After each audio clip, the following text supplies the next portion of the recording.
ప్రభు అయిన యేసుక్రీస్తు నామమున మీకు శుభములు. యావే మినిస్ట్రీస్ హైదరాబాద్. ఈరోజు దేవుని మాట. కీర్తనలు 84వ అధ్యాయము 2వ వచనం. యెహోవా మందిర ఆవరణంను చూడవలెనని నా ప్రాణము ఎంతో ఆశపడుచున్నది, అది సొమ్మసిల్లుచున్నది. జీవం గల దేవుని దర్శించుటకు నా హృదయంను నా శరీరమును ఆనందంతో కేకలు వేయుచున్నది. దేవుడు ఈ చిన్ని మాటను దీవించునుగాక. ప్రియ సహోదర సహోదరి, ఈ గానము కోరాహు కుమారులు రాసిన కీర్తన. వీళ్ళు యెరూషలేములో యాజకత్వం చేస్తున్నప్పుడు వారు గేటు దగ్గర కాపరులుగా ఉండేవారు.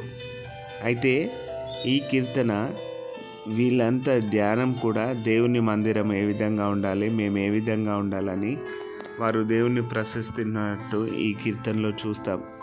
జీవం గల దేవుని హృదయాన్ని ఆనుకొని వారు ఉన్నట్టుగా మనం చూస్తాం.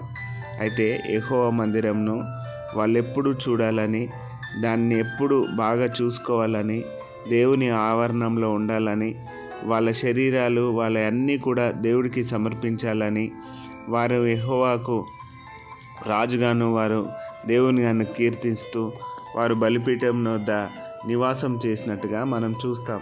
అయితే ప్రియ సహోదర సహోదరి, మన జీవితాలు కూడా దేవుని యందు నిష్ట కలిగి దేవుని చూడాలని, ప్రార్థన చేయాలని, దేవుని యందు నిలిచి ఉండాలని మనం కూడా మన జీవితాలు సరిచేసుకొని బ్రతకాల. దేవునికి అంటుకట్టుకొని ఉండాల. దేవుని యందు ఆనందించాల. దేవుని యందు ధ్యానించాల. ఆయన మందిరంలో నివసించు వారు ధన్యులు, వారు నిత్యము వృద్ధి పొందుతారు. నీ వలన బలం నొందిన మనుషులు ధన్యులు, వారెప్పుడు రాకపోకడలో దేవుడికి మిమ్మల్ని కాపాడుతాడు. కాబట్టి మీరు దేవునికి ఎప్పుడు ఆనుకొని ఉండండి, దేవునిలో మీరు నిలిచి ఉండండి. అప్పుడు మిమ్మల్ని మీ కుటుంబాలని దీవిస్తాడు. దేవుడు ఈ చిన్ని మాటను దీవించును గాక. ఆమేన్.